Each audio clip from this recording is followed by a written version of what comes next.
అందరికీ యేసుక్రీస్తు నామంలో వందనాలండి. దేవుని యొక్క గొప్ప కృపను బట్టి, దేవుని యొక్క దయను బట్టి, ఆయన యొక్క కనికరమును బట్టి మన కుటుంబంలో అన్ని క్షేమంగా ఉన్నాయండి.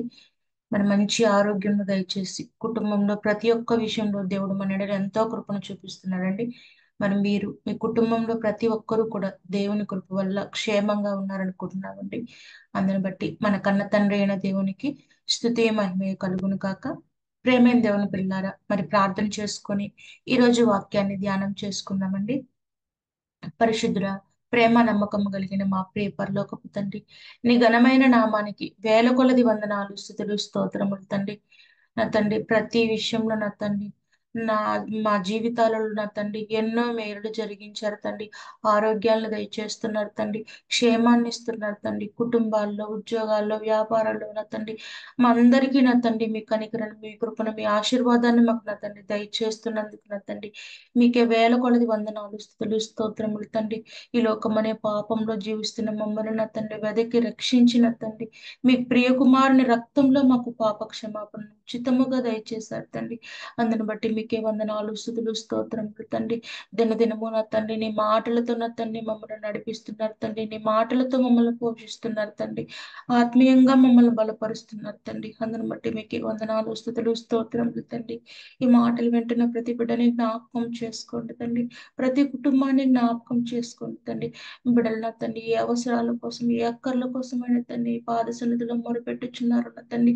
ప్రతి ఒక్క ప్రార్థనకి నా తండ్రి మీరు సమాధానం దయచేయండి తండ్రి. దయచేస్తారని కూడా మేము నమ్ముచున్నాం తండ్రి. బిడ్డల ఉద్యోగాల్లో, వ్యాపారాల్లో, ఆరోగ్యాల్లో, ఆర్థికపరమైన ప్రతి ఇబ్బందుల్లో నా తండ్రి విడుదల దయచేయమని నా తండ్రి మీ పాద సన్నిధిలో వేడుకుంటున్నాం తండ్రి.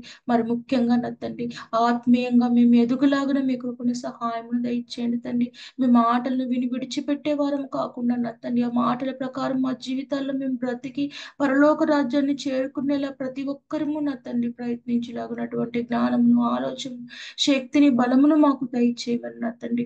వీటన్నిటి ద్వారా సకల గణితల మహిమల ప్రభావాలు మీరే పొందమని ఈ ప్రార్థనంతయు మీ కుమారుడు మా రక్షకుడైన యేసుక్రీస్తు వారి నామంలో అడిగి పొందుకొని ఉన్నాము తండ్రి. ఆమె మంచిదండి. ప్రేమైన దేవుని పిల్లారా, మరి కొద్ది నిమిషాలు బైబిల్లో నుంచి దేవుని మాటల్లో ధ్యానం చేసుకుందామండి. మరి గత వారం చెప్పుకున్నట్లు మనము ఈ వారం మరి పరలోక రాజ్యమునకు పరలోకమునకు గల వ్యత్యాసంను, ఆ రెండు పదాలు ఒకటేనా లేదా వేరు వేరా అనే విషయాన్ని గురించి మాట్లాడుకుందామని చెప్పి పోయిన వారి వాక్యంలో మనము ఆలోచించుకొని ఉన్నామండి. మరి ఈ రోజు మనము పరలోక రాజ్యము, పరలోకము అనే రెండు పదాలు వేరు వేరా ఒకటేనా, వాటి యొక్క అర్థం ఒకటేనా వేరు వేరా బైబిల్ గ్రంథంలో నుంచి కొద్ది నిమిషాలు మాత్రమే మనం ధ్యానం చేసుకుందామండి. మరి ప్రేమైన దేవుని పిల్లలు మరి జాగ్రత్తగా గనక మనము ఆలోచించినట్లయితే బైబిల్లో అనేక చోట్ల పరలోక రాజ్యం అనే ఓడు మనకు కనిపిస్తుంది, పరలోకం అనే ఓడు అనేది మనకి కనిపిస్తుంది. ప్రేమైన దేవుని పిల్లరా, ఆ వాక్యము పరలోక రాజ్యం అనే పదం మనకు కనిపించిన చోట కానీ, పరలోకం అనే పదం మనకు కనిపించిన చోట కానీ ఎక్కడ రెండిటికి వ్యత్యాసం ఉన్నట్లు ఒకటే పదం మన అర్థం వచ్చేటట్లు మనకి ఎక్కడ కనిపించదు. ప్రేమైన దేవుని పిల్లరా, అయితే మనము ఒక్కొక్కసారి మనము సరిగ్గా అర్థం చేసుకోవాలి అంటే దాని మీద ఎక్కువ ధ్యాస పెట్టకుండా మనం ఏం చేస్తున్నాం అంటే ఒక్కోసారి తెలియకుండా కూడా పరలోక రాజ్యం అంటే పరలోకం అనే ఆలోచనలోనికి మనము వెళ్ళిపోతాం. ప్రేమైన దాంట్లో పరలోక రాజ్యంలోకి వెళ్ళాలి, మనం పరలోక రాజ్యాన్ని పొందాలంటే మన మన మైండ్ లో ఆలోచన ఏముంటుందంటే పరలోక రాజ్యం అంటే పరలోకం అన్న ఒక ఆలోచన మన మైండ్ లోకి వస్తూ ఉంటుంది. ప్రేమైన దాని పిల్లరా, కానీ జాగ్రత్తగా ఆలోచించినట్లయితే రెండిటికి ఉన్న అర్థం అనేది వేరు వేరు అని చెప్పి బైబిల్ గ్రంథంలో మనకి కనపడుతుంది. ప్రేమైన దాని పిల్లరా, మనము వాక్యాలు చదువుకునేటప్పుడు మరి స్తుతులు చెప్పుకునేటప్పుడు ప్రార్థన చేసేటప్పుడు పరలోకంలో ఉన్న తండ్రి అని చెప్పి, మరి పరలోకంలో సింహాసనం ముందు దేవుని కుడిపార్శ్వమందు ఆసీనుడైన యేసుక్రీస్తు వారు అని చెప్పి, పరలోకం నుంచి దిగిరాబడిన ఆత్మ అని చెప్పి, ఇలా పరలోకం పరలోకం అనే ఓడు వాడతాం కానీ ఎక్కడ దానికి పరలోక రాజ్యం అనే ఓడిని మనము వాడం. ప్రేమైన దేవుడు పరలోక రాజ్యంలో ఉన్న తండ్రి,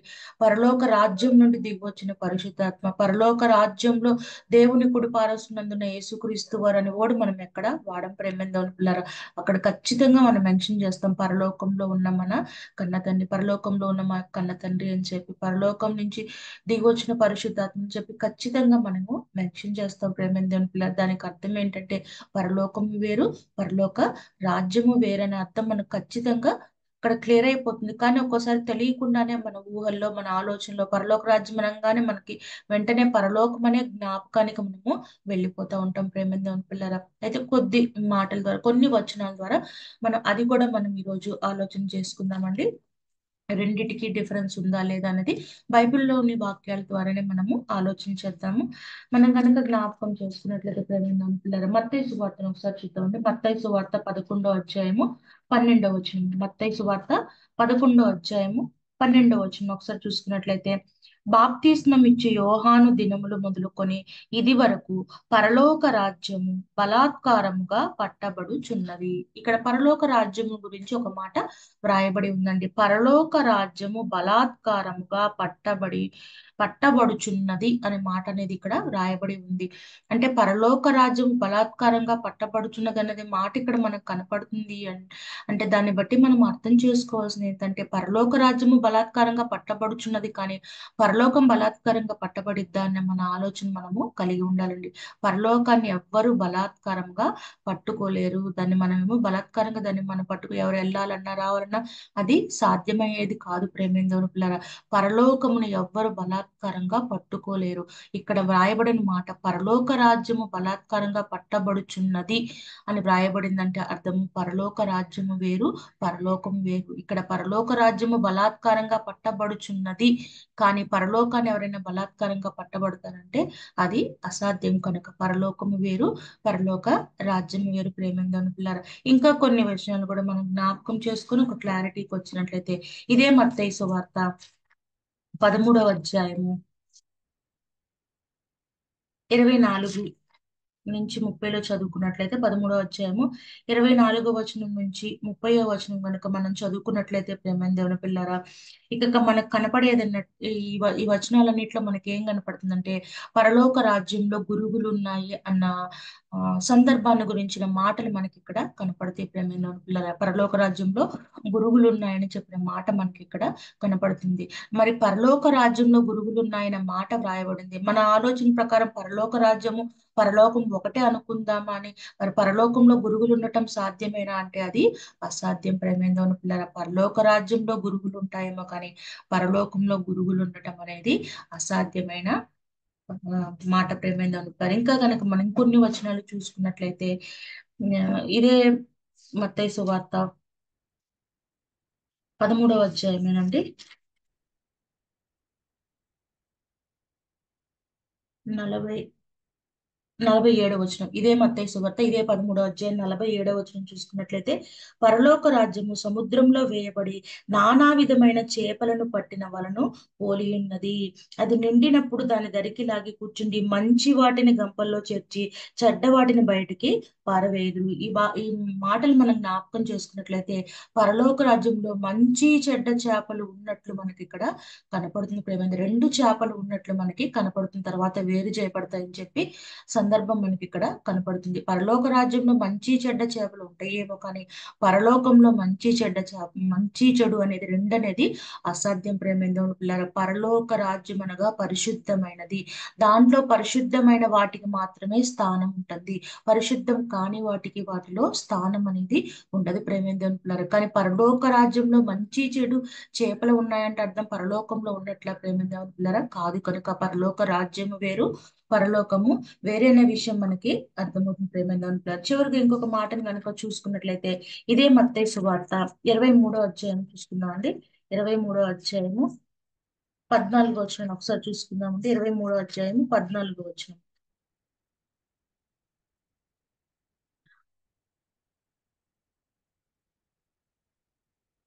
మనుష్యులు ఎదుట పరలోక అయ్యో వేషధారులైన శాస్త్రులారా పరిసయ్యులారా, మీరు మనుష్యులు ఎదుట పరలోక రాజ్యంను మూయుదురు, మీరు అందులో ప్రవేశింపరు, ప్రవేశించిన వారు ప్రవేశింపనేరు.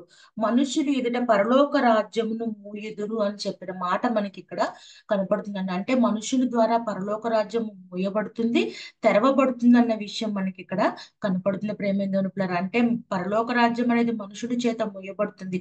అదే ఒకవేళ మనం పరలోక రాజ్యం అనే పదానికి అర్థం పరలోకమే అనుకుంటే, పరలోకాన్ని మనుషులు మోయగలరా అంటే అది అసాధ్యం. పరలోకాన్ని ముయ్యటానికి తీయటానికి అది మనుషులకి అసాధ్యమైనది. అది ఎవరి వల్ల కాని పని. ప్రేమేందోను పిల్లరా, కనుక పరలోక రాజ్యము వేరు, పరలోకం వేరు. ఇంకా మనం మత్తయి సువార్తలు ఇంకా చూసుకున్నట్లయితే, మరి యేసుక్రీస్తు వారు మరి ప్రభువా ప్రభువా అని నన్ను పిలుచు ప్రతివాడు పరలోక రాజ్యంలో ప్రవేశింపడు, కానీ పరలోకమందున్న నా తండ్రి చిత్తం నెరవేర్చువాడు మాత్రమే మరి ప్రవేశిస్తాడని చెప్పి యేసుక్రీస్తు వారు మాట్లాడిన మాటను మనం అనేక సార్లు చదువుకొని ఉన్నాం. ప్రేమేంద్రులారా, అక్కడే మనకు ఖచ్చితంగా క్లారిటీ వచ్చేస్తుంది. రెండు పదాలు వేరు వేరని. ప్రభువా ప్రభువా నన్ను పిలుచు ప్రతివాడు పరలోక రాజ్యంలో ప్రవేశింపడు, కానీ పరలోకమందున్న నా తండ్రి చిత్తంను నెరవేర్చువాడు మాత్రమే ప్రవేశిస్తాడని చెప్పి యేసుక్రీస్తు వారు మాట్లాడారు. నిజంగా రెండు పదాలు ఒకటే అయితే మరి పరలోక రాజ్యంలో ఉన్న నా తండ్రి చిత్తం అనే మాట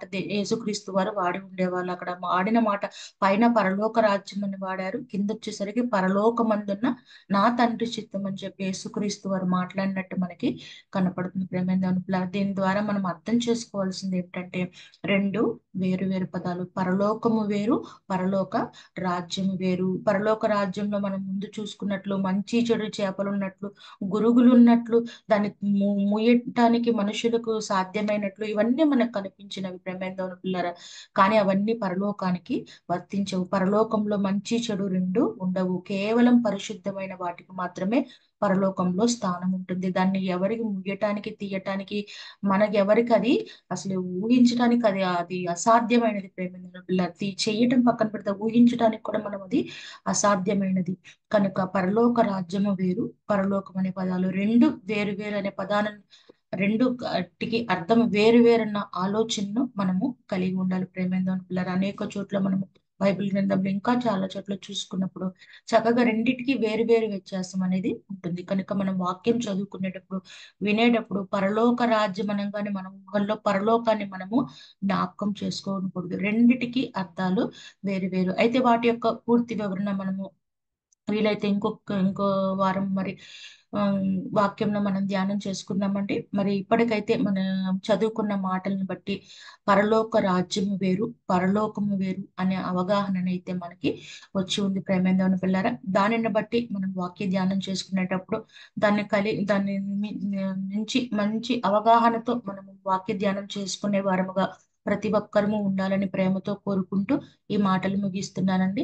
ఇంకా ఎవరైనా ఈ జూడిత్ సిజిసి ఛానల్ ని సబ్స్క్రైబ్ చేసుకున్నట్లయితే ఈ ఛానల్ ని సబ్స్క్రైబ్ చేసుకోవాల్సిందిగా ప్రేమతో కోరుకుంటున్నామండి. అలాగే మీ బంధువులకి, స్నేహితులకి, మీకు తెలిసిన వాళ్ళందరికీ కూడా ఈ మెసేజెస్ అన్నిటినీ షేర్ చేయవలసిందిగా ప్రేమతో కోరుకుంటున్నామండి. అందరికీ వందనాలు.